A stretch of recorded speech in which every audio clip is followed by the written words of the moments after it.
Teman?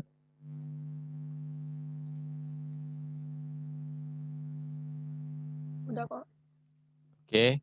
Yang lain gimana? Apa kelihatan? Sudah.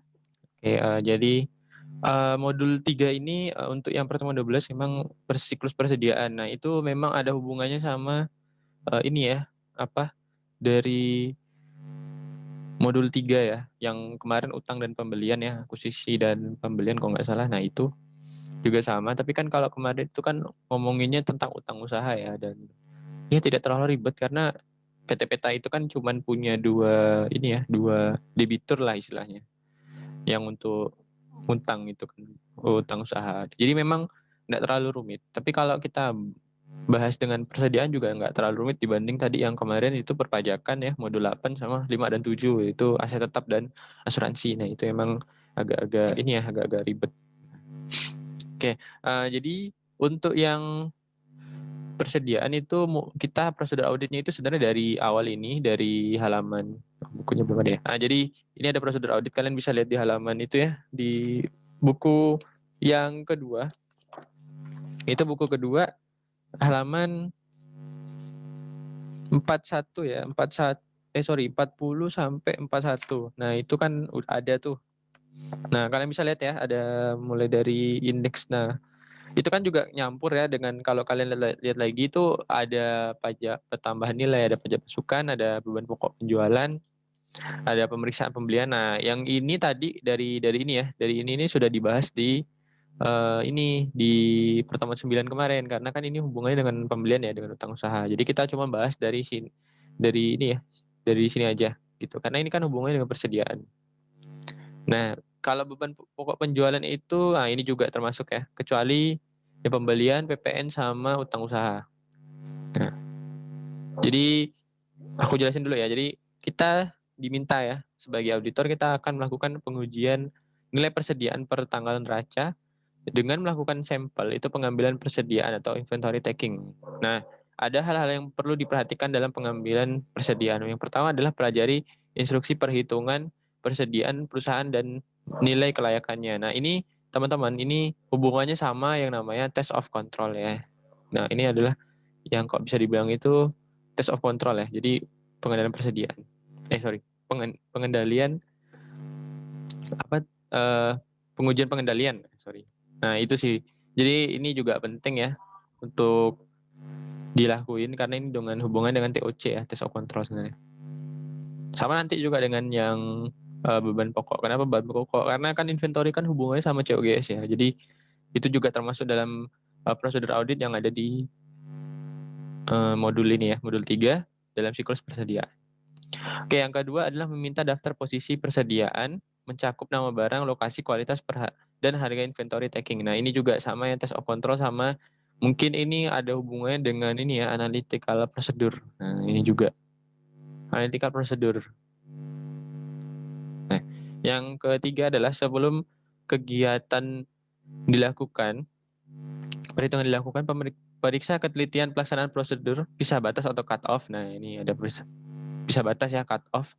Untuk penerimaan pengiriman barang dengan mencatat nomor terakhir dari laporan penerimaan barang, surat jalan, dan faktur penjualan. Nah, ini nanti ada di modul ini ya, F1 ya.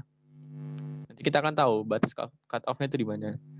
Nah, yang keempat itu adalah apabila selama pengambilan persediaan aktivitas berlangsung terus, pisahkan persediaan yang mungkin akan dikirim pada hari itu. Nah, ini juga hampir sama ya dengan yang nomor 3, itu cut off juga ya. Mungkin hampir sama dengan F1.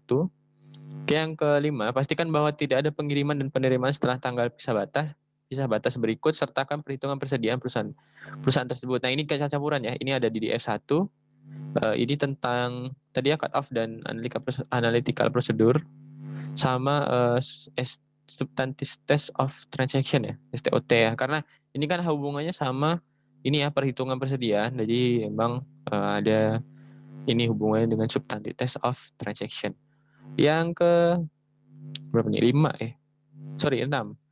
Lakukan observasi atas kegiatan perhitungan di seluruh gudang. Perhitungan dapat dilakukan secara sampel, terutama barang pokok yang material dan mahal. Nah, ini juga AP dan ini ya, STOT ini sama, same ya. Karena kan kita hubungan perhitungan ya, jadi kita pengen observasi. Oke, waspada dengan penumpukan barang. Kemungkinan ada lubang tumpukan persediaan yang terlihat rusak atau laku tidak kurang baik. Di samping itu waspada terhadap barang-barang yang tidak termasuk dalam kategori persediaan. Nah, ini juga sama ya, ini nanti ada analytical prosedur juga sama karena kita pengen ngecek ya barang-barang yang usang. Nah, ini juga nanti ada di soal UAS nih, tidak salah pertanyaannya. Oke, yang lanjut, bandingkan barang-barang yang dihitung atau dilihat dan saldo kartu gudang dalam daftar persediaan menurut akuntansi. Nah, ini STOT ya, STOT substantive test of transaction, karena kita pengen ngecek nih kartu gudang sama daftar persediaan kan, STOT terus sama AP ya. Pasti analytical procedure itu memang kadang ngikut juga dengan STOT. Nah, pastikan bahwa semua instruksi dalam pengambilan persediaan telah dilaksanakan dengan baik. Nah, ini juga ini TOC ya. Karena hubungannya dengan ini ya, instruksi ada di nomor 1 ini. Ya, ini sama. Yang ini apabila pengambilan persediaan dilakukan sebelum tanggal neraca, lakukan prosedur penarikan maju atau trace forward ke tanggal neraca.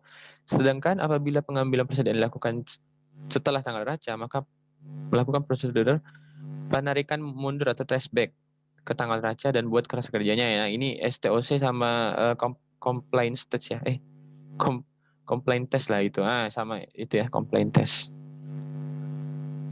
Karena ini tanggal neraca, ini juga akan kemungkinan nanti ada hubungannya dengan ini ya, test of detail balance ya, TDOB.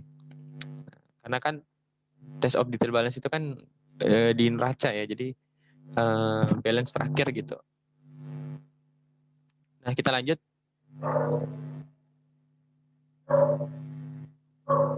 Oke, lanjut yang ke ini.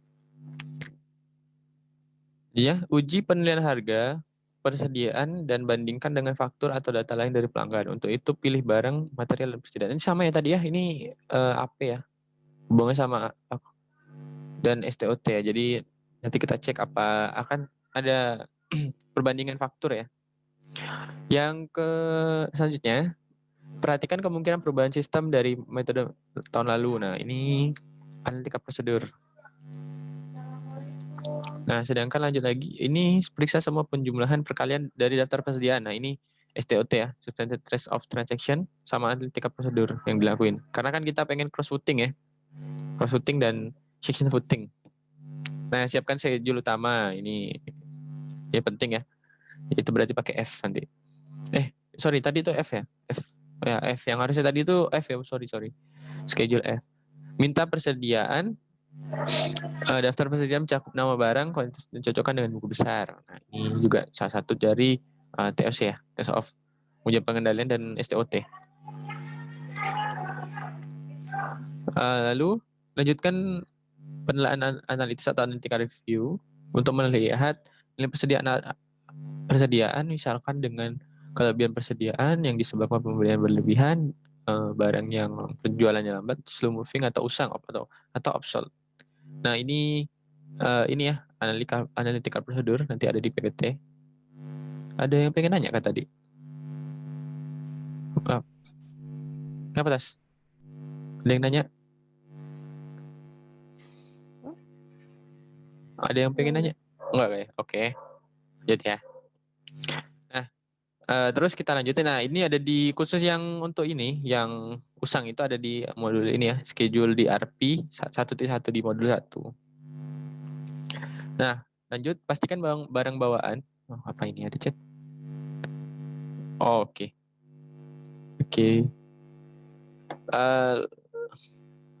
Oke, kita lanjut. Pastikan bahwa barang dalam perjalanan telah dibuka sesuai dengan statusnya, yaitu syarat pembelian. Nah, ini penting ya. Syarat pembelian adalah seperti pembelian Franko gudang si penjual atau FOB shipping point, atau pembelian Franko di gudang si pembeli, atau FOB destination. Nah, ini ada salah satu analytical procedure.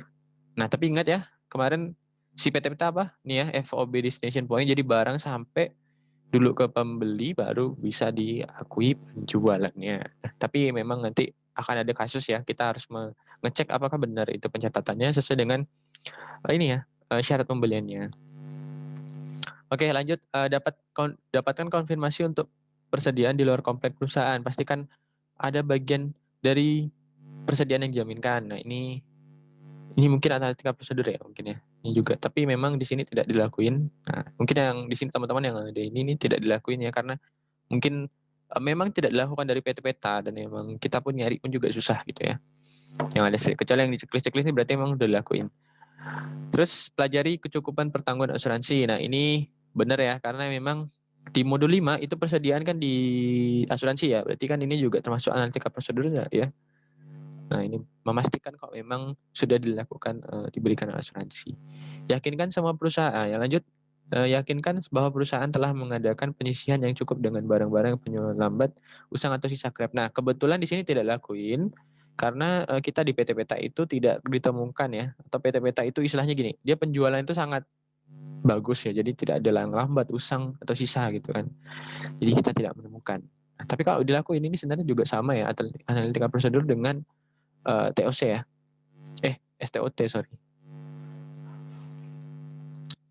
Lanjut, pelajari sama perjanjian pinjaman dengan kreditor. Perhatikan apakah persediaan yang dijadikan jaminan dalam rangka pinjaman dari kreditor. Nah, ini kebetulan tidak dilakuin. Kenapa? Karena memang PT Peta itu tidak menjaminkan persediaannya. Tidak ada anggunan lah gitu. Jadi kita tidak perlu melakukan. Tapi kalau dilakuin ini salah satu dari inilah analytical prosedur juga. Oke, mungkin dari prosedur ini ada yang pengen ditanyain, teman-teman? Ada yang masih bingung atau gimana? Silahkan, just share.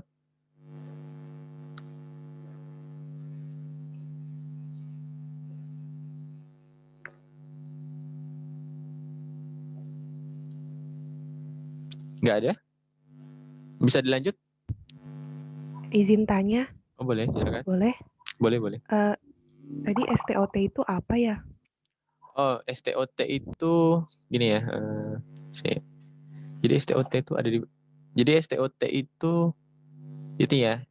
Ini pelajaran dari sebelum apa? Sebelum ini, sebelum TS ya. Jadi ini substantive test of transaction.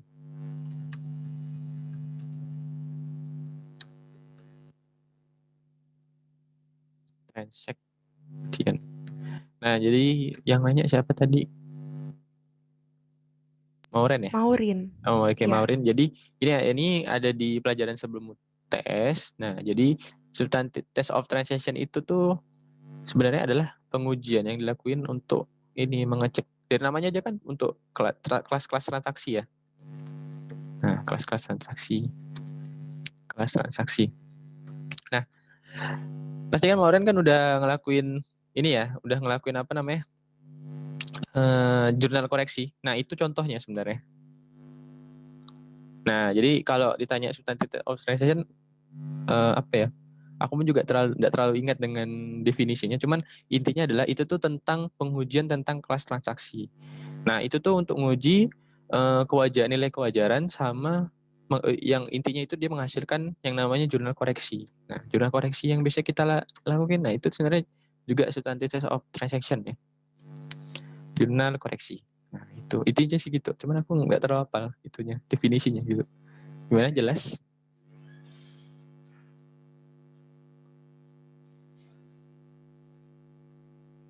Halo, apa jelas atau yang kurang? Kalau enggak kita lihat buka aja ya. Coba aku cek.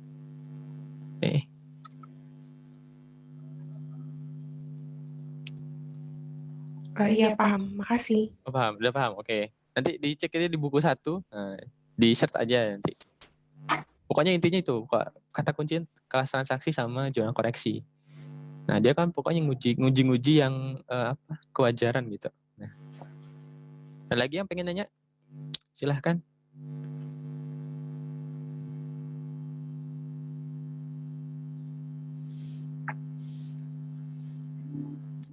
Oke, kalau nggak ada yang nanya, aku lanjut ya. Oke, kita lanjut. Suara saya putus-putus nggak? Suara aku putus nggak, teman-teman? Atau ini? Nggak putus-putus kan? Halo?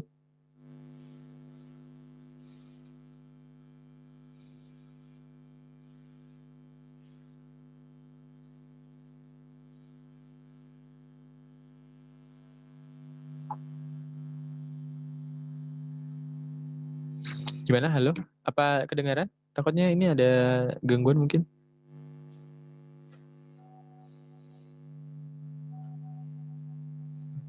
Oke.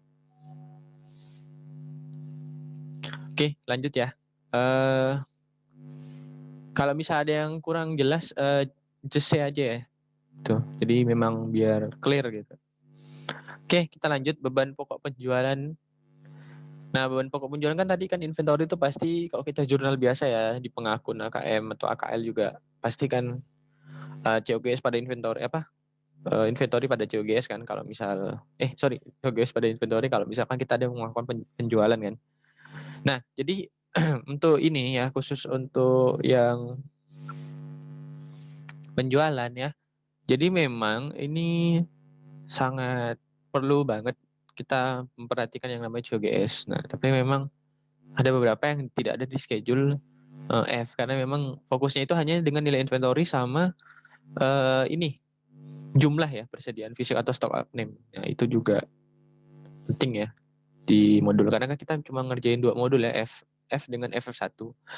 Nah, jadi kita lanjutin. Nah, pertama dari beban pokok penjualan yang itu pertama adalah kita harus melakukan apa nih? Perbandingan tiap jenis struktur beban termasuk harga pokok penjualan atau CGS dalam tahun yang diperiksa dan dengan tahun lalu. Analisis sebab dan akibat naik turun yang mencolok. Nah, perhatikan klasifikasi beban yang dilakukan oleh perusahaan dan meminta penjelasan terkait apabila terdapat perubahan material. Nah, ini salah satu dari test of control ya. Test of control karena kita pengen periksa pengujian pengendaliannya. Dari sini analisis sebab akibat turun kan. Jadi kita pengen tahu nih gimana pengujian pengendaliannya. Terus ada pasti analitika prosedur karena kita pengen memastikan kalau ada hitungan yang mungkin ada salah atau gimana.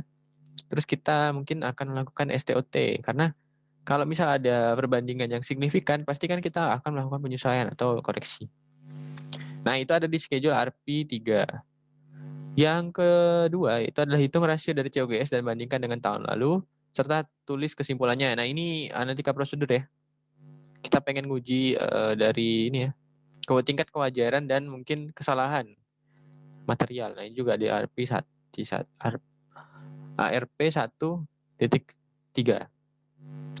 Yang terakhir adalah yakinkan bahwa harga produksi atau cost of good manufacture ini dicatat berdasarkan perhitungan yang didukung oleh bukti-bukti. Nah, teman-teman, ingat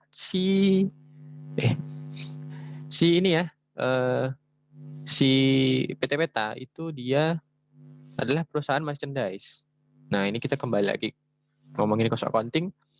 Ini kan hubungannya sama yang perusahaan manufaktur kan, sedangkan si PT Peta ini dia adalah perusahaan merchandise. Jadi kita tidak perlu melakukan. Nah, di sini kan di-strip. Kenapa? Karena ini si PT Peta itu adalah perusahaan merchandise, bukan perusahaan manufaktur. Kenapa? Karena ini akun ini tidak ada. Akun ini tidak eksis di PT Peta karena dia adalah perusahaan manufaktur. Nah, jadi kalaupun dilakuin ini adalah salah satu contoh yang sama dengan yang nomor 37 yaitu AP dan STOT. Nah, itu. Ya, mungkin dari prosedur untuk schedule siklus persediaan mungkin ini aja. Ada yang pengen ditanyain lagi mungkin teman-teman? Silahkan.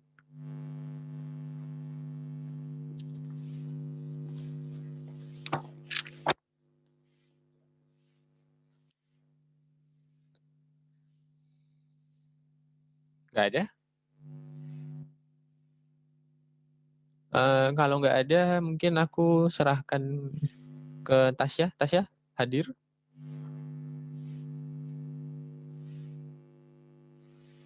Oke, Oke, sip ya. bentar ya. Ya, silahkan teman-teman kalau ada yang pengen tanya boleh chat, boleh langsung sanggah nggak apa-apa. Santai aja. Kita pun satu angkatan kan jadi kan jangan malu. Oke, sudah di-record ya.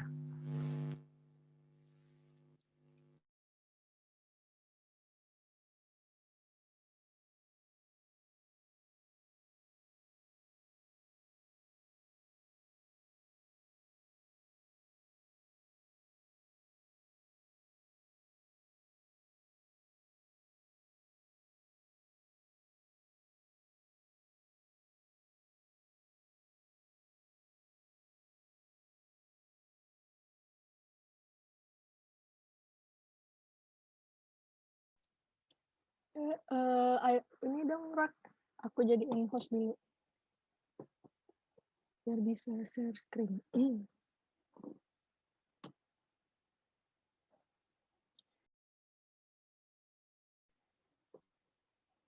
Oke, bentar ya.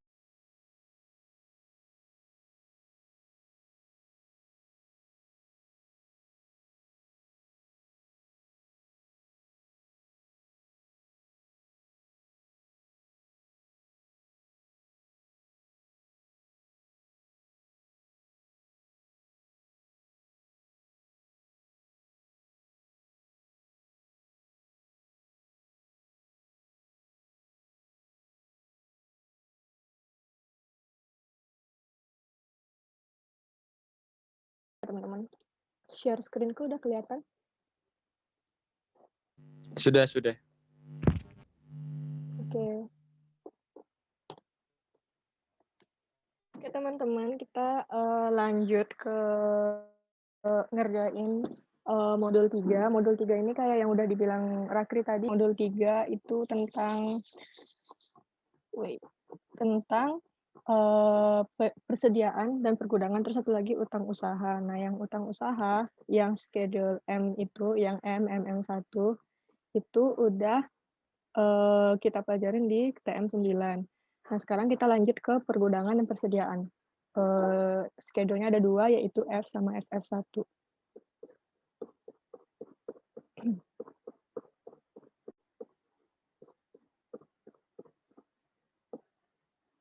Nah, di sini di buku Sukrisno Agus, buku 1 ya, di halaman 79, itu udah disediain program auditnya beserta tujuannya. Kalau untuk persediaan ini bisa dibaca sendiri ya teman-teman. Ini ada di buku. Terus kita langsung ke ini aja, langsung ke prosedur auditnya aja. Di sini kita, Saudari Esther, ini dari pihak klien ya, Esther ini memberikan daftar rincian persediaan barang untuk 31 Desember 2012. Nah, di sini ada daftar rincian persediaan barang ya, tabelnya. Nah, ini kan dokumen ini tuh asalnya dari klien. Nah, maka kita itu mesti menguji ketepatan perhitungannya. Misal kayak gini, persediaan premium comfort 160 cm, jumlah unitnya 262.000, harga satuan 1.350.000.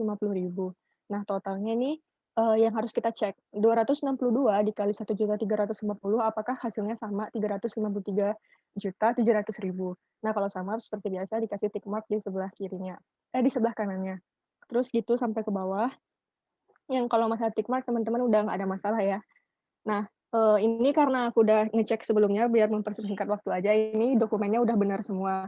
Tapi kalian disaranin untuk tetap ngecek kalau dokumen itu asalnya dari klien.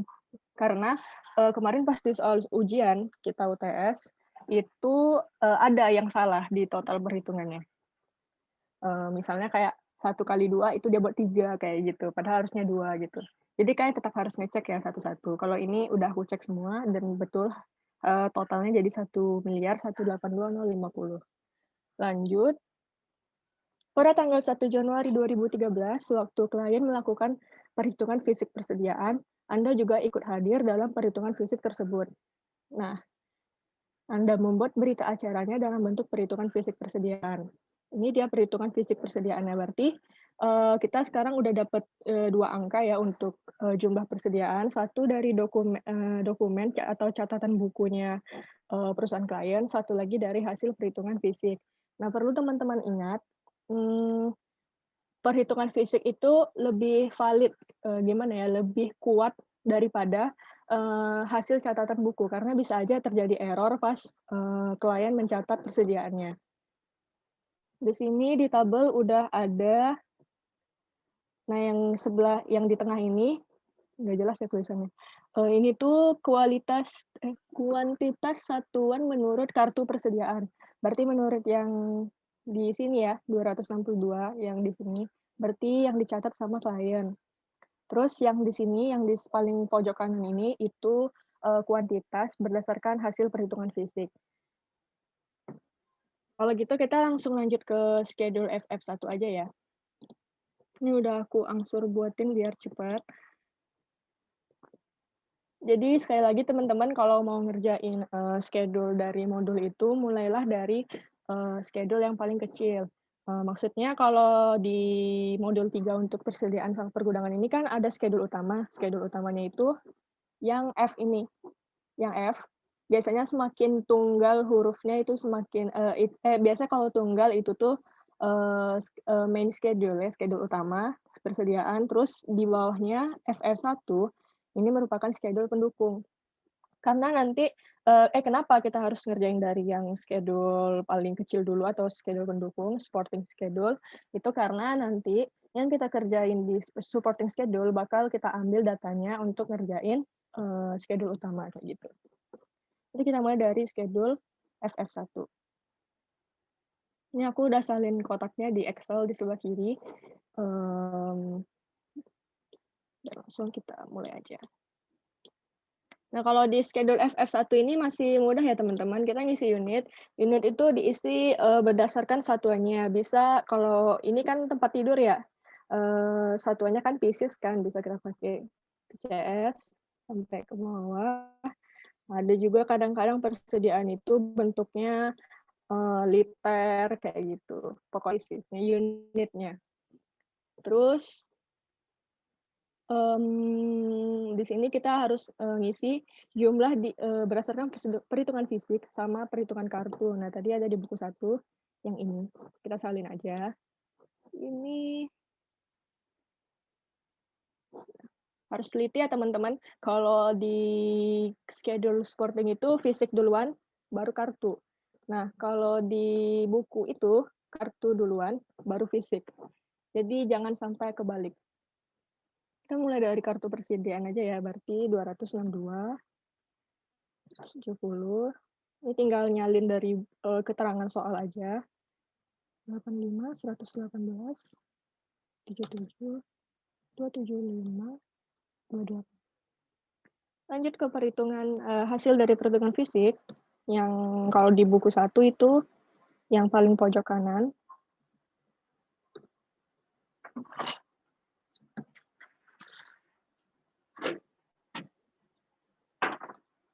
...85, 118,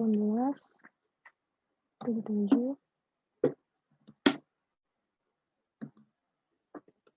Nah, nanti habis itu kita hitung selisih dari perhitungan fisik sama hasil dari kartu persediaan. Sebentar ya. Kalau ada yang ingin bertanya bisa langsung disanggah aja ya teman-teman, nggak usah. Izin interupsi, itu kayaknya ada yang salah masukin angkanya. Yang mana? Yang medium comfort 160 cm, itu fisiknya 41. Iya. Iya. Oke. Sama satu lagi, yang superior comfort 72. Superior comfort plus 160. 72, bukan 77. Oh iya. Terus ini juga salah ya? Ini 95 kan harusnya. Iya, benar. 95.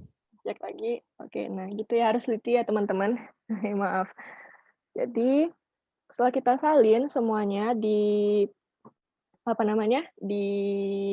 schedule, sekarang kita ngitung selisih perbedaan kartu sama fisik.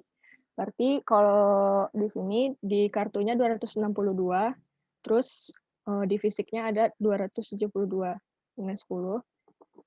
Ini kita ngitung selisih dari kartu sama fisik. Lagi ke bawah. Nah, berarti yang ada perbedaan antara kartu dan hasil perhitungan fisik itu ada berapa nih? Salah. Ada 1, 2, 3, 4. Warnain dulu biar jelas.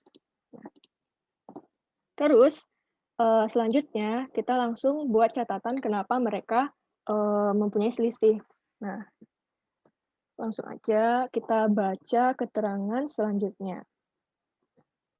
Nih, selisih yang terjadi dalam perhitungan fisik persediaan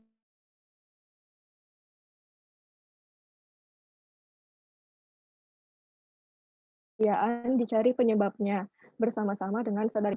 Penjelasan selisih adalah sebagai berikut. Barang konsinyasi berupa 10 unit Premium Comfort 160 cm. Premium Comfort berarti yang paling atas ya teman-teman. Ini pas juga selisihnya 10 unit.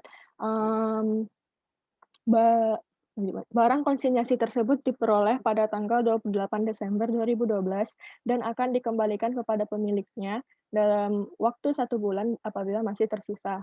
Nah, berarti untuk catatannya, kenapa terjadi selisih 10 barang, itu kita langsung tulis aja, terdapat konsinyasi.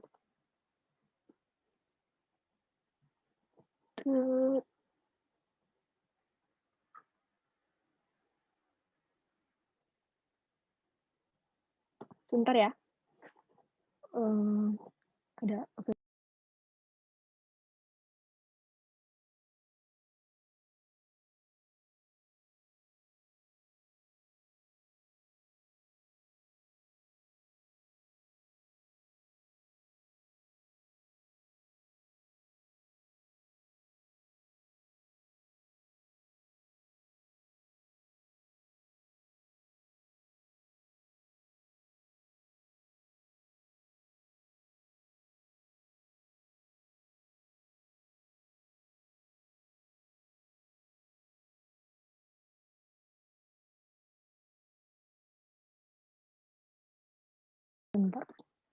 Oke, lanjut.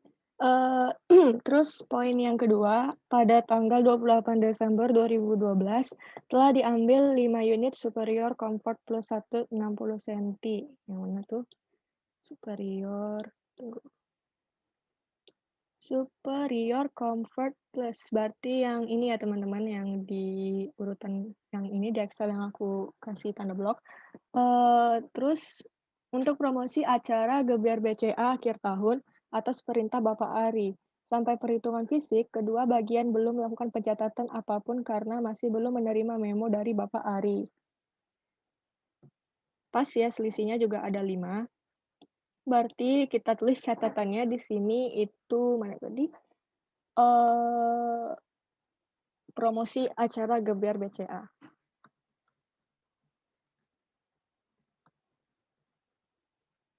Lanjut ke poin ketiga. Pada tanggal 31 Desember 2012 telah dikembalikan 10 unit Superior Comfort 180 cm yang dibeli oleh PT Manggis pada tanggal 27 Desember 2012 karena cacat. Barang yang dikembalikan sampai di gudang klien pada jam 17.30, namun gudang sudah tutup. Barang untuk sementara diletakkan pada halaman gudang dan baru dimasukkan keesokan paginya. Saudari Esther belum menerima informasi ini sampai saat perhitungan fisik dilakukan. Oke, berarti tadi apa? Superior Comfort 180 yang ini ya, yang selisihnya 10. Nah, ya. Nah, ini karena ada retur dari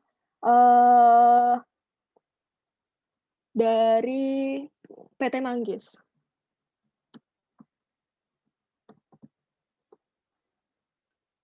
Karena barangnya ada cacat. Terus untuk selisih yang 50, nah ini keterangannya. Pada tanggal 31 Desember 2012 telah membeli 50 unit medium comfort 160 cm. Harga satunya 950.000 dari PT Yuki. Pesanan belum datang sampai saat perhitungan fisik dilakukan, tetapi saudari Esther telah mencatat pembelian tersebut pada tanggal 31 Desember 2012. Sementara saudara Andi akan mencatat saat barang sampai di gudang. Berarti ini ada bentar.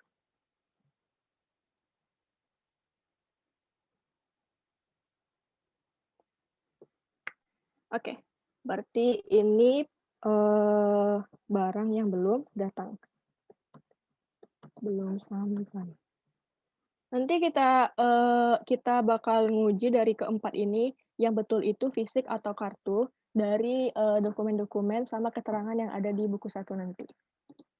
Lanjut. Berarti kita di schedule FF1 udah selesai teman-teman. Schedule FF1 cuma ngisi ini doang. Yang kita cari sebenarnya cuma yang ini, terus yang 2 ini udah kita dapetin datanya dari buku. Oke, lanjut. Diperoleh informasi tambahan bahwa pada tanggal 28 Desember 2012, klien telah menjual 25 unit Premium Comfort 160 cm. kepada PD Sirsak, tetapi penjualan ini baru dicatat saat barang diterima oleh langganan pada tanggal 2 Januari 2013. Karena langganan buka kembali tanggal 2 Januari 2013. Oke. Selain itu, pada tanggal yang sama, klien juga menjual 80 unit Superior Comfort 160 cm kepada PT Horas di Semarang. Barang tersebut belum diterima karena terjadi keterlambatan dalam perjalanan ke Semarang akibat kerusakan di jalan pantai utara. Oke. Oh, kalau yang di bawah ini untuk pertemuan 9 ya, untuk utang. Berarti kita langsung ke ngisi schedule yang F aja ya, schedule utama.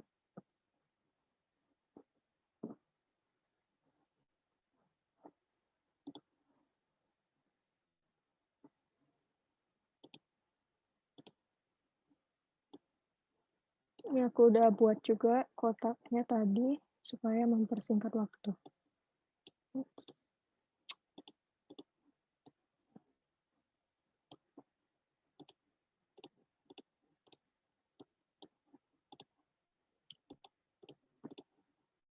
Oke.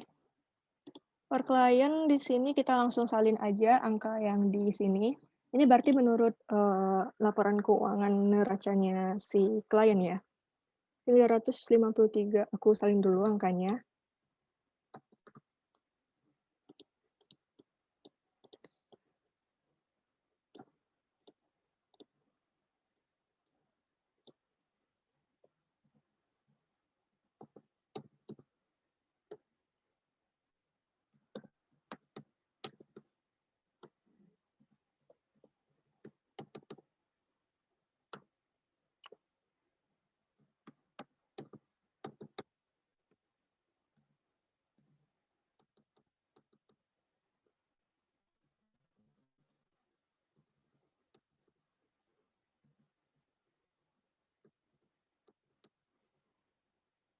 Ada tambahan lagi persediaan barang dalam perjalanan. Nah, persediaan barang dalam perjalanan.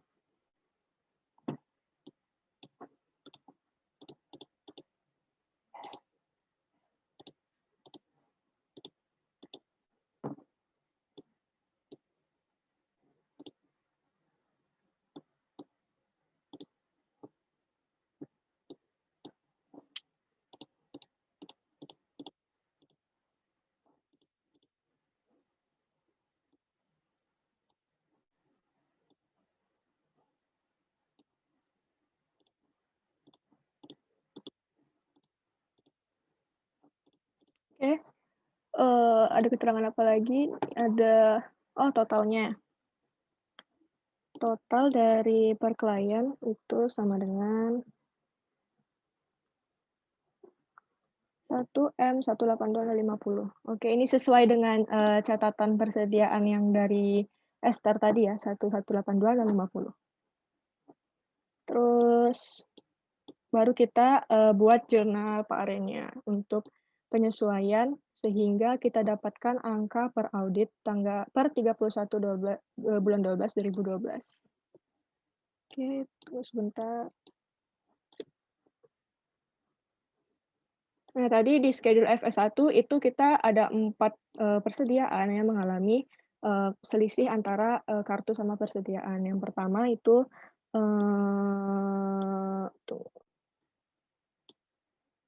Premium Comfort 160 cm itu ada selisih 10. Tadi keterangannya adalah saat perhitungan fisik diketahui bahwa klien menyimpan barang konsinyasi berupa 10 unit Premium Comfort 160 cm. Nah, kalau barang konsinyasi itu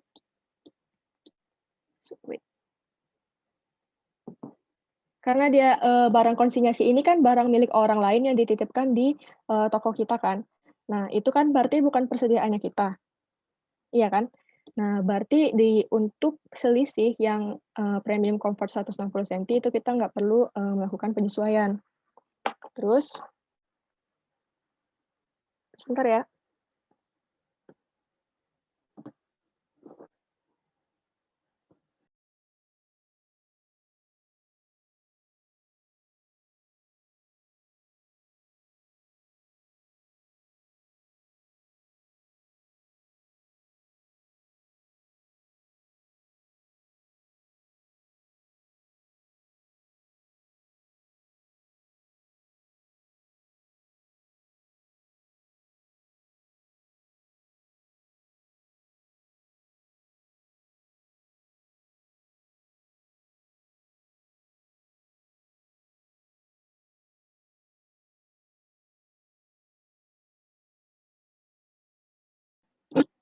Tes.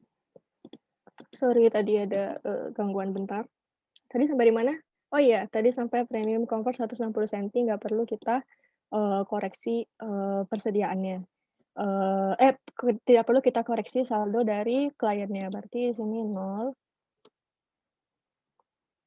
Berarti per auditnya sama dengan per klien ditambah, karena ini persediaan ya, ditambah debit, dikurang kredit. Kayak gitu.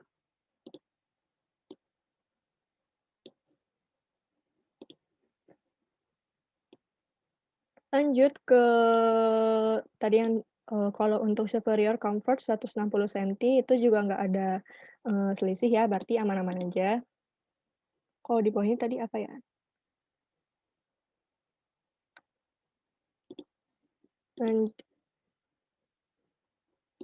Keterangan yang di bawah nanti dulu ya, ntar pas di jurnal penyesuaian di bawah schedule F. Berarti untuk penyesuaian 0 dulu. Jadi per auditnya sama dengan per klien. Untuk medium comfort, nah ini ada selisih sebesar 50. Keterangannya adalah, ini tadi medium comfort, poin 4 ya. Nah, keterangannya 31 Desember telah membeli 50 unit medium comfort 160 cm. Lihat 950.000 dari PT Yuki, pesanan belum datang sampai saat perhitungan fisik dilakukan. Tetapi saudari Esther telah mencatat pembelian tersebut pada tanggal 31 Desember 2012. Oke. Kita lihat, ini perlu kita lihat lagi gimana kebijakan atas persediaan oleh PT Peta ya. Kalau nggak salah itu di halaman 20-an. Di bab paling atas. Enggak, bukan. Ke bawah lagi.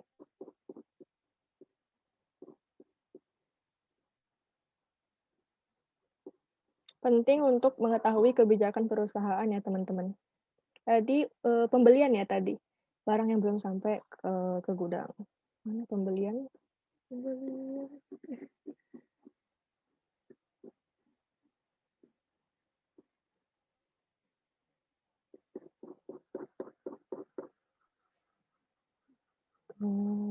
Nah ini. Pembelian. Transaksi pembelian oleh perusahaan dilakukan dengan syarat FOB Destination Point. Pengakuan pembelian dicatat berdasarkan penerimaan barang. Oke, terus langsung selain pembelian di sini juga ada kita perlu tahu keterangan untuk persediaan sistem perpetual dan FIFO. Oke, berarti kan di sini udah jelas ya teman-teman. Kalau si PT Peta itu pakai FOB Destination, tandanya pengakuan pembelian dicatat kalau barangnya udah sampai di gudang. Sedangkan di keterangan ini tuh si Esther udah nyatat pembeliannya tanggal 31 Desember 2012. Padahal seharusnya berdasarkan kebijakan perusahaan, persediaan tersebut dicatatnya pas barang udah sampai, karena FOB destination tadi. Berarti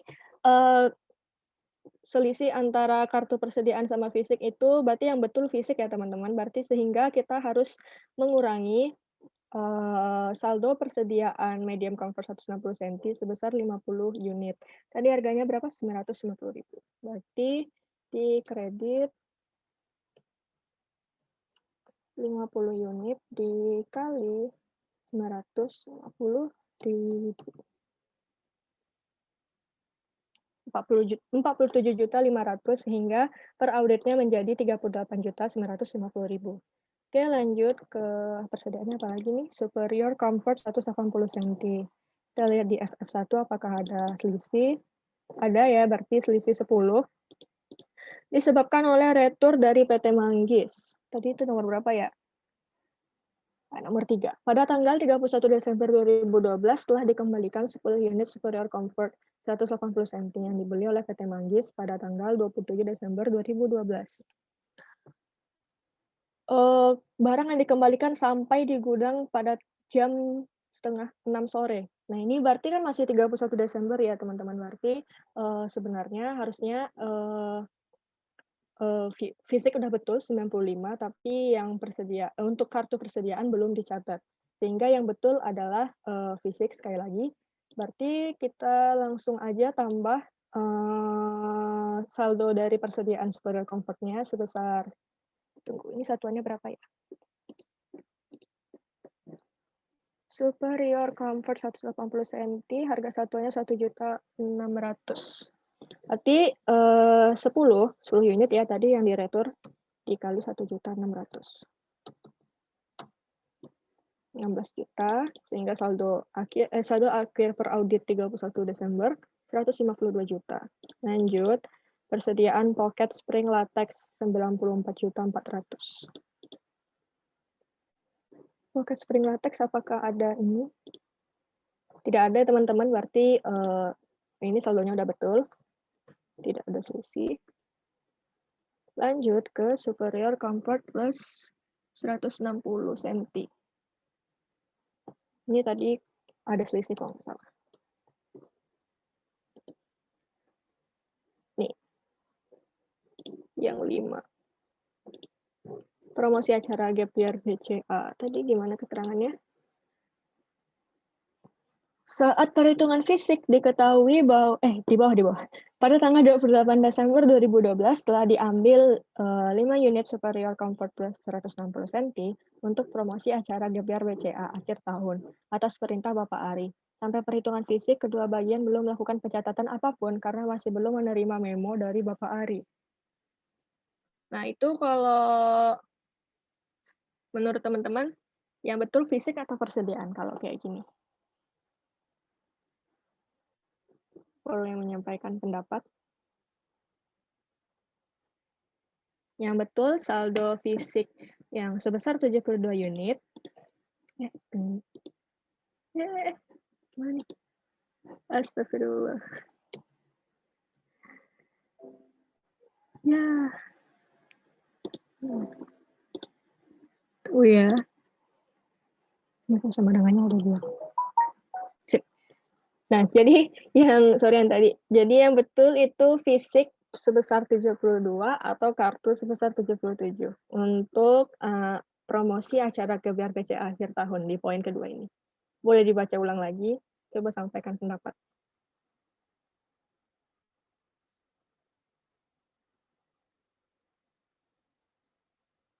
Kalau menurut teman-teman yang betul itu kartu persediaan 77, berarti kita nggak perlu ngelakuin koreksi. Kalau menurut teman-teman fisik yang betul, berarti kita perlu ngelakuin koreksi. Kalau menurut teman-teman perlu nggak dikoreksi ini, yang keempat. Saldonya superior comfort plus 160 cm.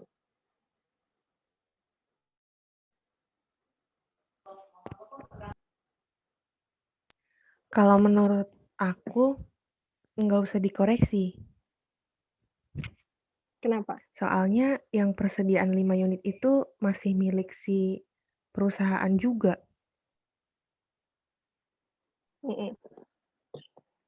Oke. Cuman kan gini, sebenarnya ini harus dikoreksi ya. Karena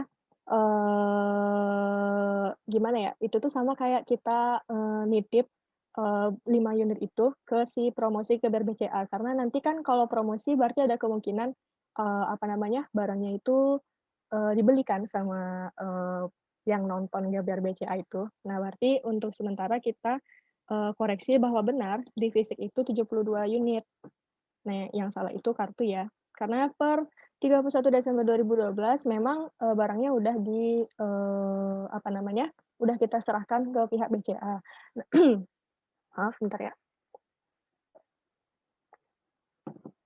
Nah, nanti kalau misalnya memang nggak ada terjual dari 5 itu, misal dikembaliin 1 Januari 2013, nanti baru kita tambahin lagi, kayak gitu.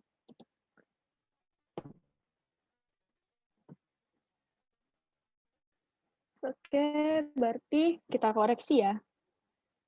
Superior comfort plus 160 cm.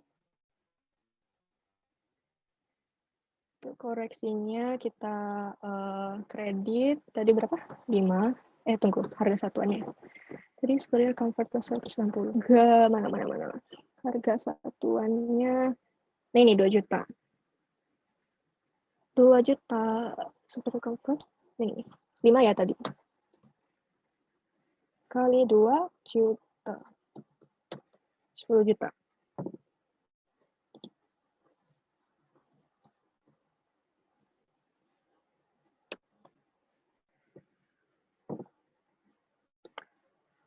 Nah, terus untuk yang mana? Spring, latex, sama super kits tadi aku rasa nggak ada ini ya, nggak ada, nah ya nggak ada selisih, berarti aman-aman aja. Kita langsung aja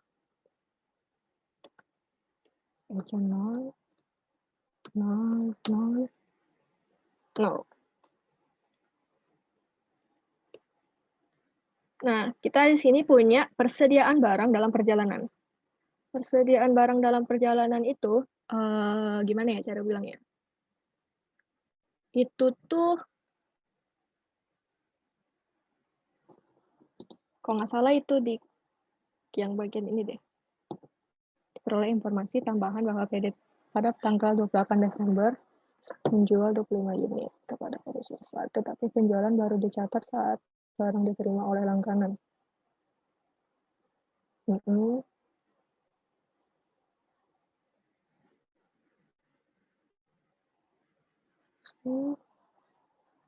Menjual jurus 80 unit sebagai kabar kepada pada harus. Nah, berarti kita harus tahu termin penjualan kalau di PT-PT seperti apa ya? Tadi halaman 30 apa ya? Penjualan.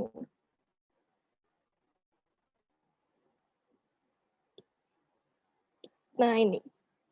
Setiap penjualan kredit harus mendapatkan persetujuan kredit dari Bapak Ari dan pengiriman barang ke pelanggan harus tepat waktu, serta dibuatkan surat jalan dan faktur pajak. Terus transaksi penjualan perusahaan dilakukan syarat FOB Destination Point. Penjualan diakui pada saat penyerahan barang kepada pelanggan. FOB Destination. Oke. Oke, berarti kalau FOB Destination kita baru bisa mencatat penjualan kalau barangnya udah sampai di gudang klien. Sedangkan tadi di keterangan yang paling bawah itu halaman berapa ya tadi? Halaman 87 kah? Nah, iya. Sedangkan di sini diperoleh informasi tambahan kalau untuk PD Sirsak itu dijual tanggal 28 Desember. Tapi penjualan ini baru dicatat saat barang diterima oleh pelanggan pada tanggal 2 Januari. Ya. Oke. Kita coba cek dokumen-dokumennya ya yang di bawah. Di penjualan. Kalau untuk dokumen ini, kalau di ini ya teman-teman di soal ujian tuh nggak terlalu sampai kayak faktur-faktur kayak gini di scan itu nggak kayak gitu ya. Kayak teman-teman udah tahu gimana kemarin soal UTS. Tapi kalau di lapangan yang sebenarnya kalau di pekerjaan audit ya, ini tuh dokumen-dokumennya harus diperiksa kayak kelengkapan dokumennya untuk menghindari nanti untuk mengetahui juga ya mendeteksi apakah si dokumen-dokumen ini tuh ada yang dipalsukan dalam rangka mau mencapai kecurangan segala macam kayak gitu.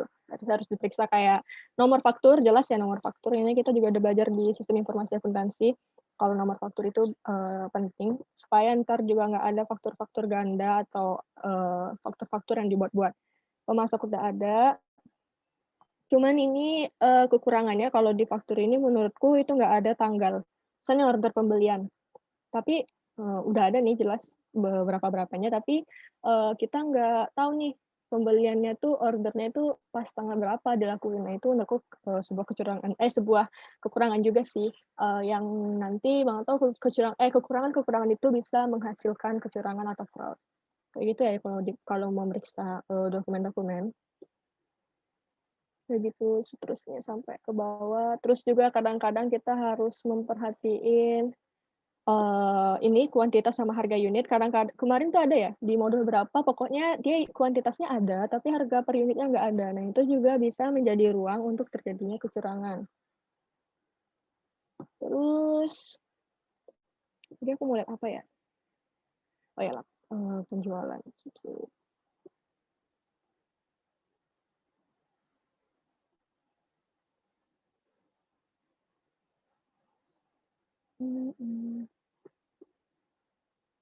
Loh, habis.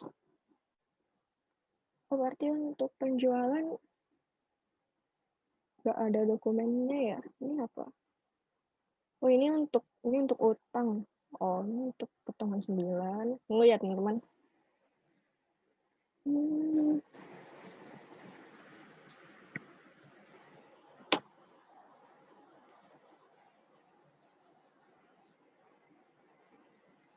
Ini yang itu ya, persediaan dalam perjalanan ya, Tas. Iya, iya. Ambil dari modul 1 aja, yang PT Horas. PT Horas kan? Yang belum sampai. Tunggu. Tadi halaman berapa?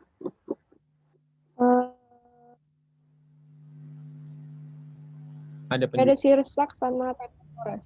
Ya, kok PT Sirsak tuh dia. Ya, aku lupa baca dulu. Nah, PT Horas sih yang itu, persediaan dalam barang. Oh, ini udah betul ya, soalnya dia nyetarnya. Kecepatan. Itu kan di modul 1. Oh, oke. Nggak salah 84. Yang modul 1. Modul 1. Yang penjualan modul 2, sorry. Kan kemarin ada jurnal yang itu tuh, Oh iya. penghapusan piutang. Nah, itu kan juga bareng sama itu. Jadi kalau refnya itu atau sumbernya itu dari modul 2. Berarti ini penjualannya belum bisa dicatat. Ya. Wah, itu 84 juta. Kan dia betul. Comfort ya, comfort 84 juta.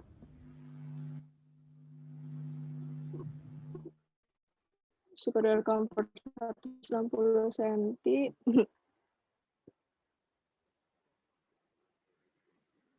84 juta itu dari 80 juta.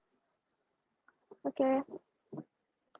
Persediaan barang dalam perjalanan itu, jadi sebenarnya persediaan yang superior comfort 160 cm itu, superior comfort 160 cm itu udah betul, tadi saldonya mana di Excel tadi. Udah betul segini.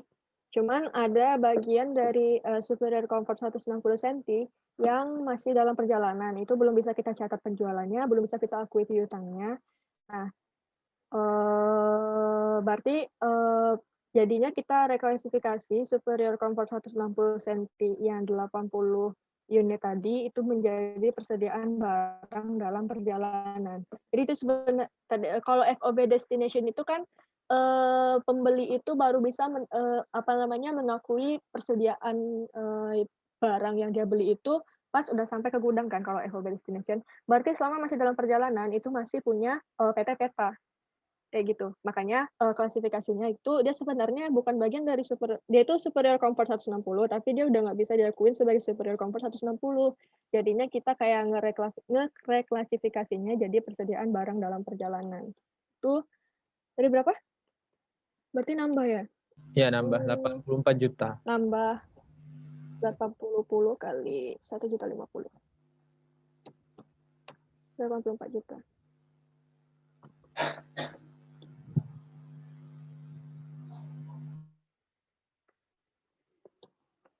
Kita tambahin juga.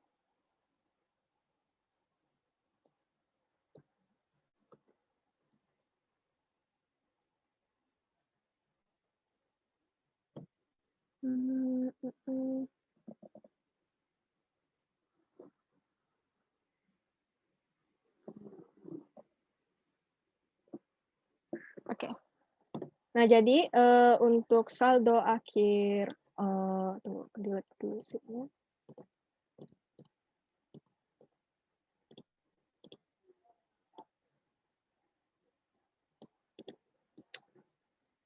Berarti untuk saldo akhir dari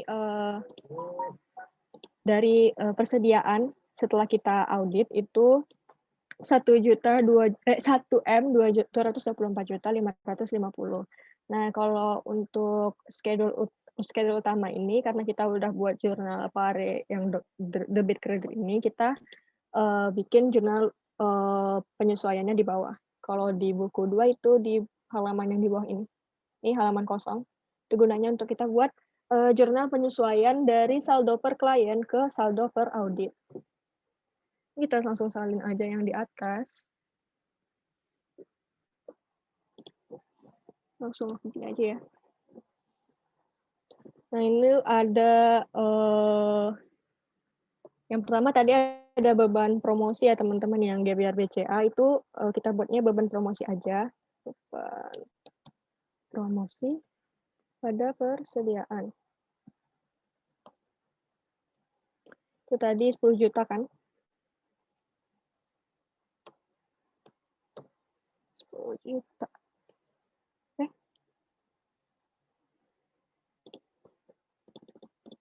Terus lanjut, untuk koreksi retur yang belum dicatat tadi, itu yang tadi yang mana ya? Retur yang belum dicatat. Ini yang superior comfort 180 cm.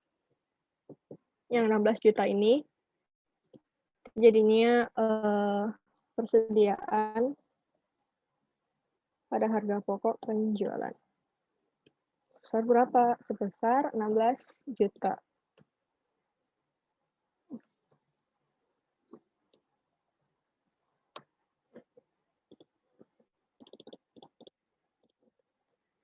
Lanjut untuk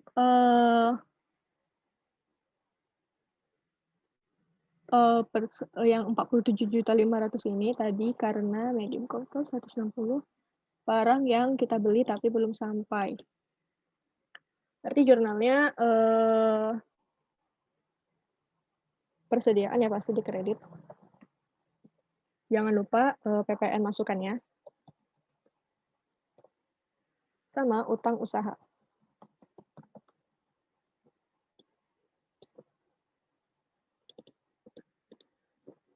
Di persediaannya kita kredit 47.500.000. Kalau yang untuk PPN masukan pastinya 10% dari harga. Utang usaha ini ditambah ini. 52.250.000. Terus untuk koreksi ini belum. Untuk koreksi yang persediaan barang dalam perjalanan ya teman-teman. Persediaan barang dalam perjalanan pada HPP.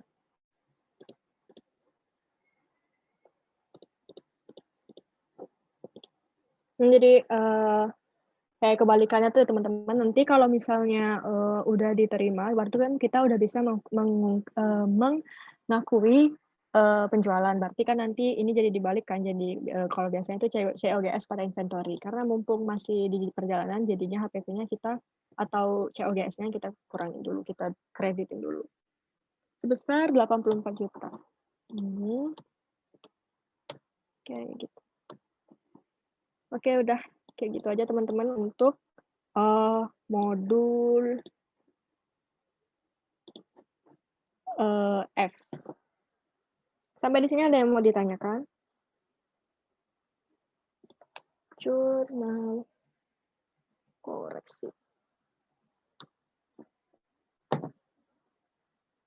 Yang pasti tipsnya kalau mau tahu jurnal yang aku buat udah benar belum ya? Pastinya ini kan schedule untuk persediaan.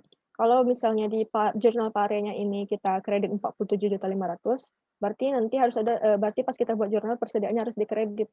Jangan sampai ntar masuknya ke debit kayak gitu. Kalau misalnya untuk memastikan aja sih. Sama kayak ini persediaan plus di debit 16 juta. Nah, di sini kan juga debit tuh. Di sini juga untuk promosi persediaannya di kredit 10 juta, di sini juga kredit. Itu sebagai salah satu untuk cek apakah jurnal kita udah benar apa belum. Oke, ada yang mau ditanyakan teman-teman? Atau malah bingung, nggak apa-apa, tanya aja kalau lewat langsung juga boleh, lewat chat juga boleh, private. Lebih baik bertanya sekarang daripada nanti pas ujian kita bingung, teman-teman. Nggak ada? Berarti udah ngerti semua ya? Insya Allah. Oke. Ada yang tanyakan? Nggak ada ya? Silahkan teman-teman. Tanya aja. Tanya aja nggak apa-apa, mulai dari FF1 juga nggak apa-apa, F gitu.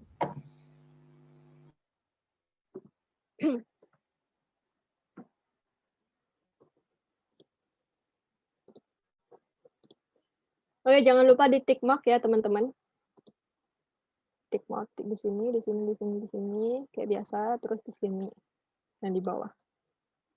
Untuk memastikan hitungan kita udah betul. Oke, nggak ada ya berarti ya. Mudah-mudahan teman-teman paham semua yang aku jelasin tadi. Berarti lanjut ke mana lagi nih, Rak? Tadi mau jelasin soal ujian kan? Ya, soal ujian. Nah, oke. Oke, berarti bagian aku udah sampai sini ya.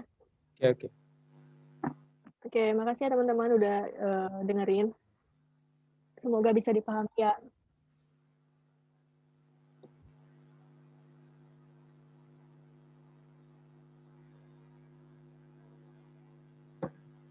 Oke, apa aku sudah bisa share screen? Oh, jadikan aku host. Jangan lupa ini ya, presensinya teman-teman. Sama yang tadi chat paling awal itu. Ini apa namanya? Chat paling awal itu evaluasi ya. Jadi tolong diisi. Kalau misal ada kritik saran. Oke, ini juga ya. Oke, coba kita kerjain. So, jadi mungkin kita langsung bahas soal ya, soalnya memang waktunya juga. Jadi soal ini yang tadi aku bilang ya, kita mungkin ada yang kelasnya praktek terus, tapi ujung-ujung ternyata ada soal ini teori ya, gimana tuh. Jadi kita coba bahas sedikit aja ya, paling. Pertama itu pilihan ganda di Kompas ya. Nah itu sebenarnya kalau kalian di Instagram itu follow Brigada Satya ya, itu ada di mini quiz tuh untuk dibahas. Cuman nggak apa-apa sih kalau dibahas sebentar. Kita mulai aja ya. Jadi pertama ini nomor 10. Manakah dari prosedur pengendalian internal berikut yang paling mungkin akan digunakan untuk memelihara catatan persediaan yang akurat? Nah, jadi ini pengendalian internal lah. Nah, di sini ini berarti kita pakai TOC ya, test of control. Nah, kita pengen lihat nih pengendalian internal gimana. Yang digunakan untuk memelihara catatan persediaan yang akurat. Nah, jadi poinnya itu adalah pengendalian internal dan catatan persediaan yang akurat. Nah, jadi nanti aku belum kirim PPT-nya ya. Jadi nanti aku kirim PPT-nya di itu ya, di akun Brigada Centir, silahkan kalian bisa cek. Oke, masih. Nah, nomor 10 itu gimana cara jawabnya? Jadi ada PPT ya, teman-teman, kalian bisa cek lagi nanti. Untuk yang tadi ya, itu kan pengendalian internal ya. Nah, pengendalian internal ini dia erat hubungannya memang dengan test of control. Nah, terus gimana nih kalau misalkan kita pengen mencatat persediaan yang akurat? Nah, itu pertama, itu bisa dilakuin dengan ini ya, dengan perhitungan persediaan periodik digunakan untuk menyelesaikan catatan persediaan yang perpetual. Nah, ini jawabannya. Nah, kalau kalian cek Kompas, ini jawabannya. Nah, kenapa? Di PPT itu ada jelasin.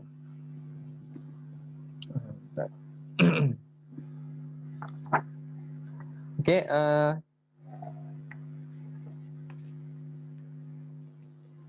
di slide ke-12. Oke. Nah, ini ada test of cost accounting. Nah, ini juga bisa jadi pengendalian fisik terhadap persediaan. Nah, atau kita bisa bilang ini untuk menguji ini ya, auditnya ya. Karena kan persediaan pasti kan hubungannya dengan akuntansi biaya ya. Jadi boleh dilakuin nih, karena kita pengen ngetahuin gimana kalau misalkan tadi soalnya diminta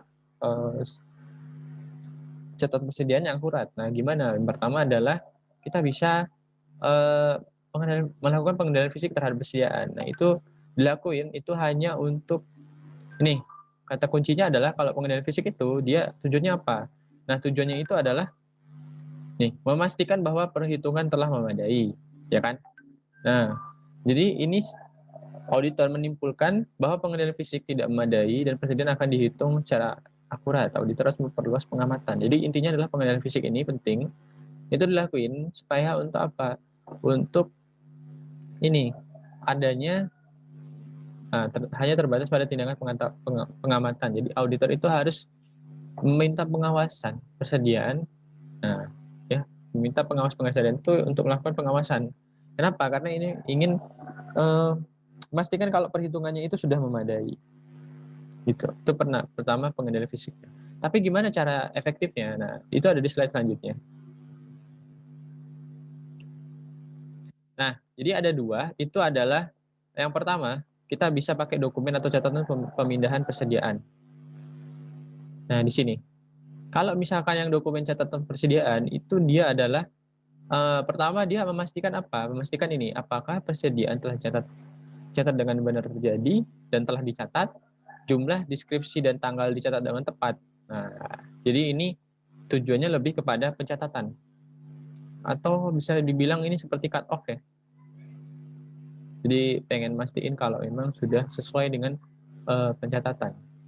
Nah, yang ketiga adalah berkas induk persediaan perpetual. Nah, yang ini pengujian berkas induk perpetual ini adalah untuk mengurangi pengujian fisik saat melaksanakan dan dilakukan pemeriksaan dokumen. Yaitu dokumen diverifikasikan dengan pembelian bahan yang mendukung, pengurangan persediaan dan bahan yang lain. Nah, jadi sebenarnya untuk perpetual ini dia memang keakuratan. Kenapa?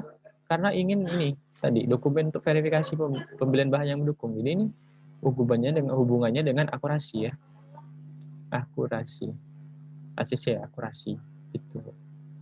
Nah, itu ya jawabannya. Jadi kenapa jawabannya di D ya, kalian bisa lihat di Kompas ya, karena ini test of pengendalian internal itu memang ada dua. Itu kalau biasanya dokumen catatan dengan berkas induk. Kalau berkas induk itu lebih kepada akurasi karena kita pengen lihat ini dokumen bahan pembelian dan dengan pembelian dan ini kalau yang dokumen itu cut off. Nah, apakah benar terjadi, apakah memang sesuai gitu kan. Nah, itu. Nah, kalau misalkan kalian punya buku, itu juga ada jawabannya. Nah, jawabnya itu ini bisa di halaman, kalau di PDF itu kalian bisa cek di halaman 307. Nah, 307 ya di sini. Nah, di sini ada ya persediaan fisik penetapan harga. Yang di sini bagian itu ada di paragraf ke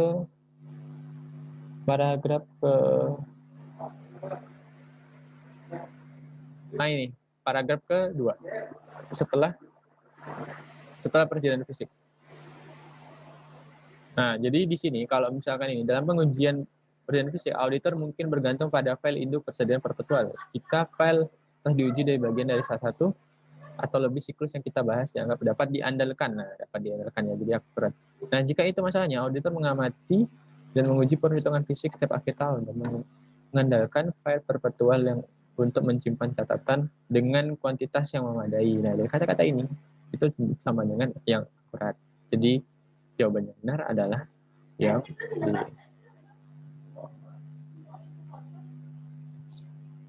Nah, yang D ya, eksperimen fisik. Nah, terus ini yang 11, analisis perputaran persediaan sangat bermanfaat bagi auditor karena analisis itu dapat mendeteksi. Nah, ini analisis perputaran persediaan itu kan inventory turnover ya. Nah, kalau di Manfi itu kan inventory itu ya. Jadi singkatnya inventory turnover. Oke, kalau ini di AKSK ya, di audit itu berfungsi sebagai ini ya, keberadaan barang yang sudah usang.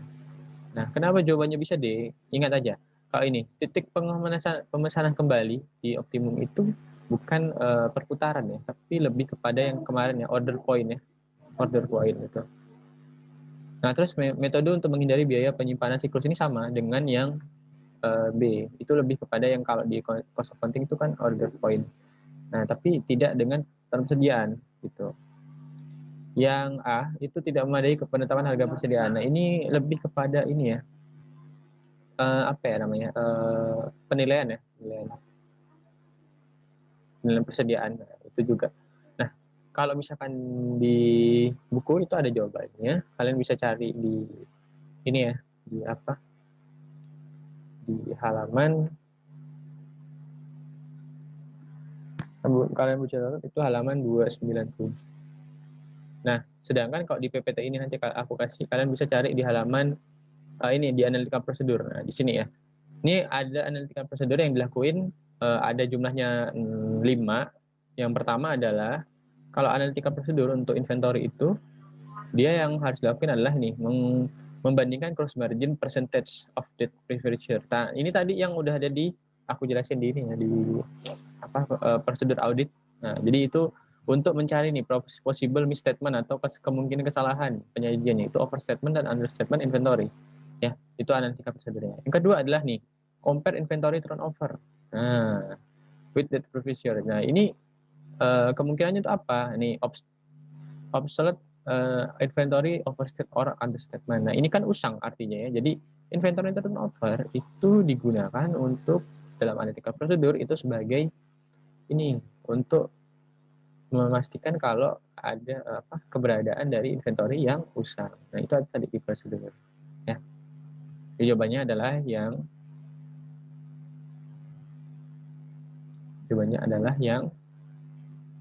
C ya tadi ya, barang dagangan yang usang. Teman-teman ada pertanyaan sebelum ke soal yang lain? Mungkin silahkan jika kalian ada yang pengen dibahas mungkin.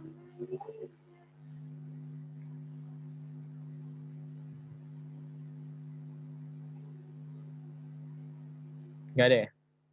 Oke, kalau nggak ada kita pindah. Kalau yang esai ini juga ada persediaan tapi kayaknya udah jelas ya. Jadi di esai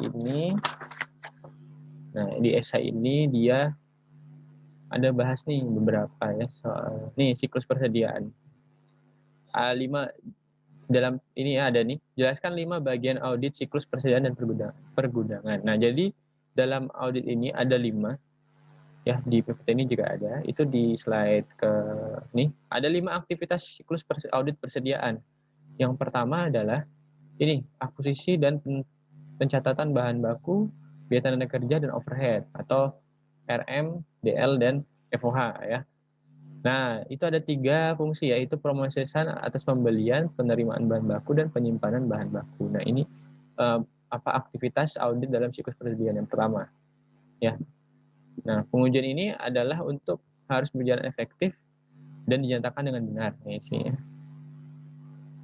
Itu yang pertama. Yang kedua adalah pemindahan internal atas aset dan biaya. Nah, ini ada atau bahasa Inggrisnya itu internally transfer and asset. Pemindahan ini dilakukan meliputi 4 pemrosesan. Itu adalah proses barang dan penyimpanan bank jadi. Terus ada independen dari siklus lain dan diuji dari bagian audit siklus persediaan dan pergudangan. Oke.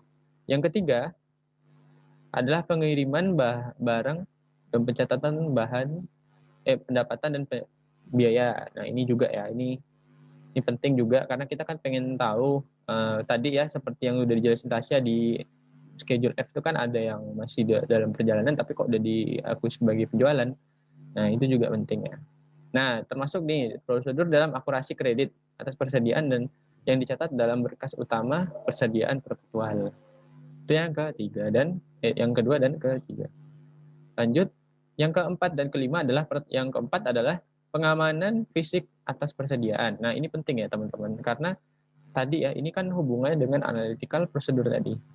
Kalau ada yang usang, itu kan kita harus tahu. Ya. Nah, mengamati klien dalam menghitungan persediaan fisik untuk menentukan apakah persediaan tercatat memang pada tanggal neraca dan dihitung dengan benar oleh klien. Nah, itu yang keempat. Yang kelima, penempatan harga dan kompilasi persediaan. Nah, ini penting juga teman-teman karena lagi-lagi ya biaya yang digunakan dalam persediaan itu diuji untuk menentukan apakah klien mengikuti metode persediaan yang digunakan dalam SAK. Nah, masih sempat tahu dalam perusahaan itu tuh masih pakai LIFO, padahal LIFO itu sebenarnya udah dilarang ya, tidak direkomendasikan. Nah, itu juga contohnya. Nah, jadi itu ya jawaban yang esai. Kenapa? Nanti aku kasih PPT-nya, kalian bisa lihat. Oke, lanjut. Di soal yang yang B, jelaskan apa yang dimaksudkan dengan pengujian harga persediaan atau inventory price test dan pengujian kompilasi persediaan. Nah, ini kalian bisa lihat di buku ya, teman-teman. Itu di halaman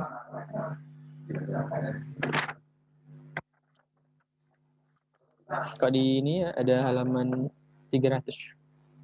Halaman 300. Nah, di sini kalian bisa lihat. Mana? Hilang. Nah, ini ya. Jadi inventory price test itu adalah pengujian terhadap harga persediaan, mencakup semua pengujian atas harga per unit klien untuk menentukan apakah hal itu sudah benar. Nah, terus ada nih kompilasi, tadi ya compliance test ya. Jadi pengujian kompilasi itu termasuk menguji ikhtisar perhitungan klien, menghitung kembali harga yang dikalikan dengan kuantitas, memfooting ikhtisar persediaan, dan menelusuri total ke buku besar umum. Nah, ini tadi yang kita lakuin di schedule ya, di schedule F dan F1. Nah, ini adalah cara apa jawabannya tadi ya, apa itu inventory price test. Intinya adalah pengujian terhadap harga dari per unit ya, per unit dari klien apakah sudah benar. Nah, sedangkan kalau inventory completion test itu ada prosedur auditnya ya. Itu prosedur auditnya untuk apa aja? Nah, untuk ini tadi menguji ikhtisar perhitungan sudah benar, kuantitas dan harga sudah dikalikan dengan benar. Terus yang ini ya, persediaan telah dikalikan dengan footing sesuai. Yang terakhir adalah menelusuri total ke buku besar. Ya, jadi itu jawabannya. Oke, untuk yang soal 2 tahun lalu ada pertanyaan? Mungkin teman-teman? Silahkan, kalau masih ada bingung, jangan malu-malu. Dan lagi-lagi ya, kalau udah bingung, ya apa bingung sekarang dibanding nanti bingung pas ujian kan? Apalagi ini udah mau UAS ya.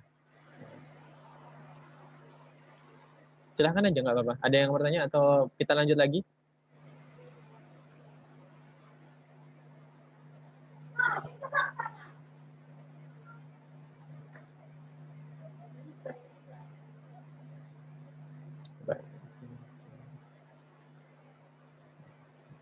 Oke, kalau nggak ada kita ini ya, lanjut ya.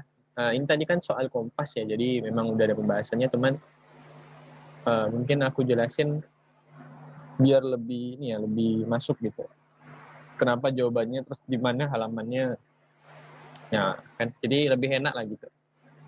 Nah, terus kita coba ya cari kalau yang soal ini, soal tahun lalu ini sama ya, jadi hampir sama dengan soal yang Kompas, tapi memang agak sedikit ini ya, agak sedikit beda.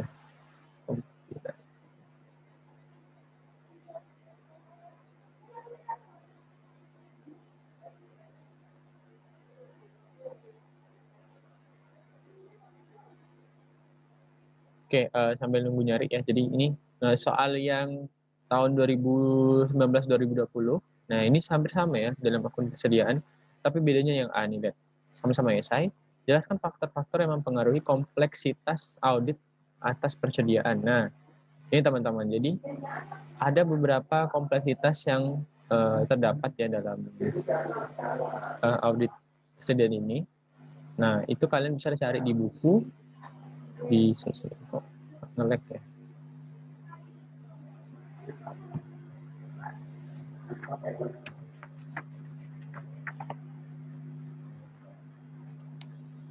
Oke, agak nge-lag berarti.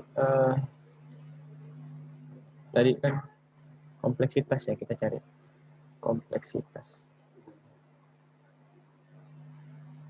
Oh iya, sorry. Kalian bisa cek di halaman 287 ya, di buku Arens yang jilid 2 ya. Kalian semua punya kan bukunya? Nah, silahkan ya. Nah, ini ada ya. Jadi ini faktor-faktor yang mempengaruhi audit persediaan. Nah, kompleksitasnya. Jadi ada faktor-faktor. Yang pertama adalah nih, persediaan seringkali merupakan akun terbesar dalam neraca. Ya jelas, karena siapa tahu perusahaan tersebut itu dia memang merchandise gitu. Nah, jadi memang siapa tahu dia atau manufaktur kan. Jadi inventory itu lebih besar bahkan dibanding hasil tetap. Itu wajar karena itu kan istilahnya jantung dalam perusahaan, jadi memang harus diperhatikan. Terus ini persediaan seringkali berada dalam lokasi yang berbeda. Nah tadi ya, yang kita bahas sama Tasya tadi, itu kan ada yang FOB dengan FOB shipping point dan destination. Nah, bisa-bisa nanti masih jalan tapi udah diakui penjualannya, ada yang harus sampai dulu baru diakui penjualannya. Jadi itu membuat pengendalian dan perhitungan fisik itu jadi sulit. Nah, kenapa? Ya ketika udah sampai di truk gitu. Ketika udah sampai di truk ya kita kan maksudnya perusahaan atau auditor yang ngelakuin itu ya nggak tahu gitu. Maksudnya dia nggak keadaan barangnya ketika udah sampai ke ini gimana gitu kan. Nah, jadi itu juga penting.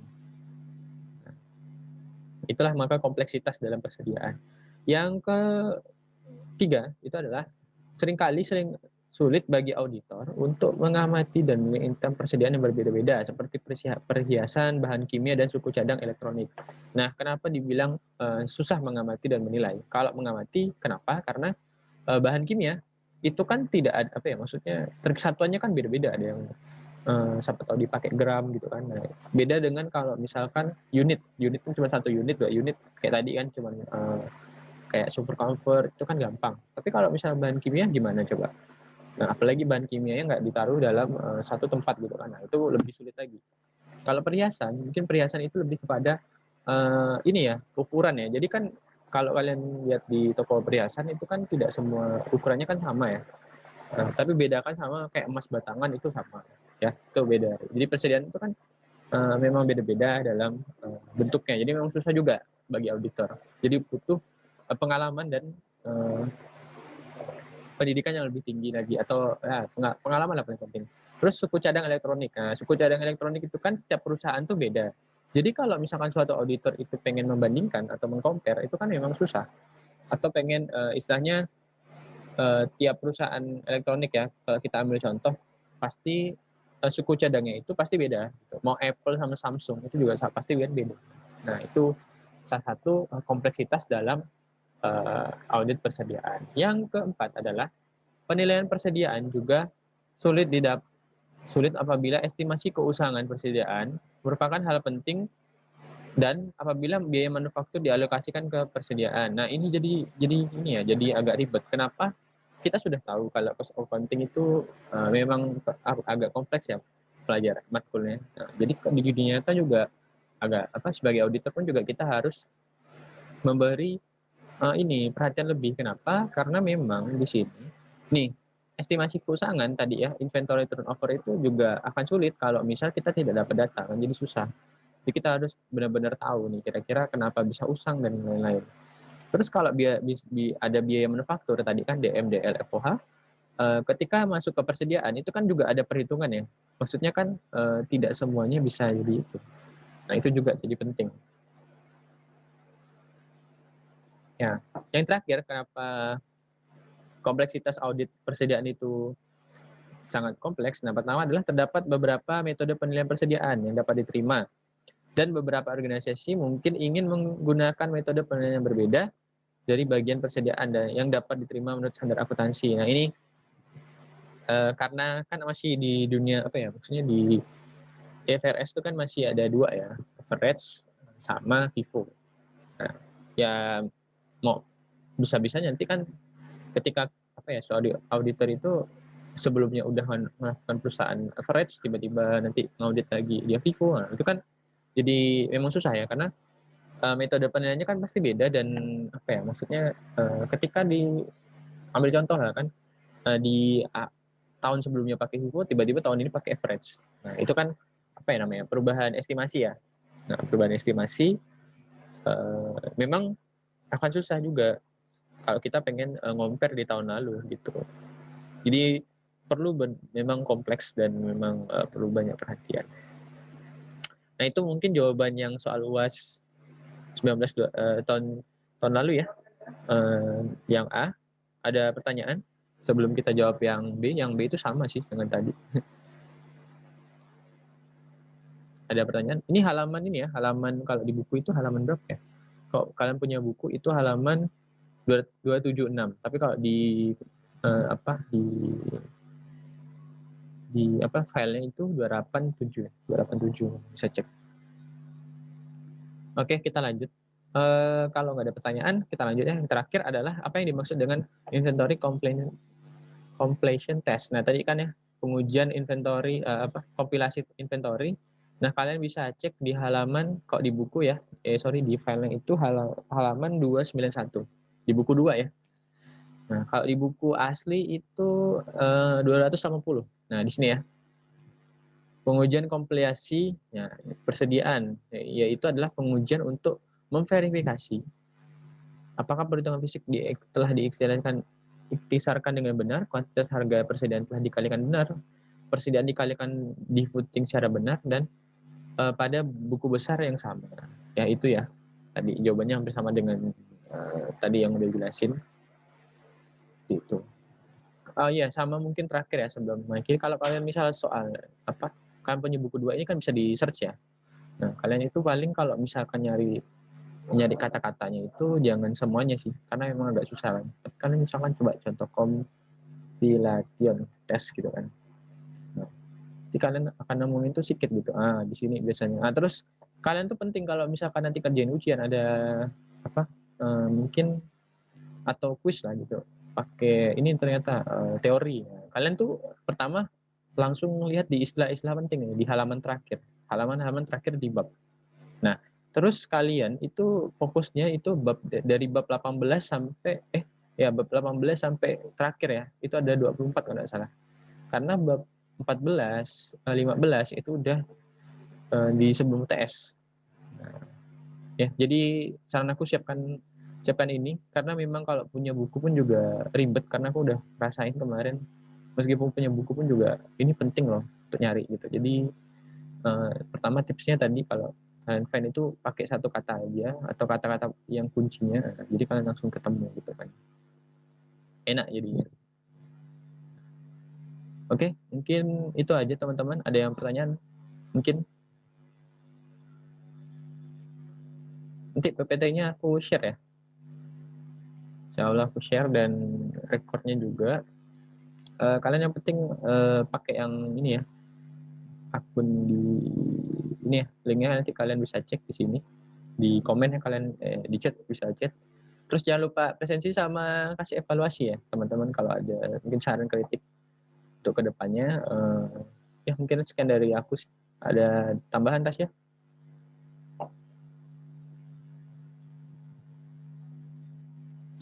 Dari aku belum ada sih. Oke, mungkin itu aja ya. Cukup kompleks ya. Pertemuan hari ini memang ya biar lebih paham, dan terima kasih juga teman-teman udah sempetin waktunya. Jangan lupa tetap semangat dan terima kasih atas perhatiannya. Assalamualaikum warahmatullahi wabarakatuh. Sekian dari aku. Assalamualaikum. Sekian dari aku. Terima kasih.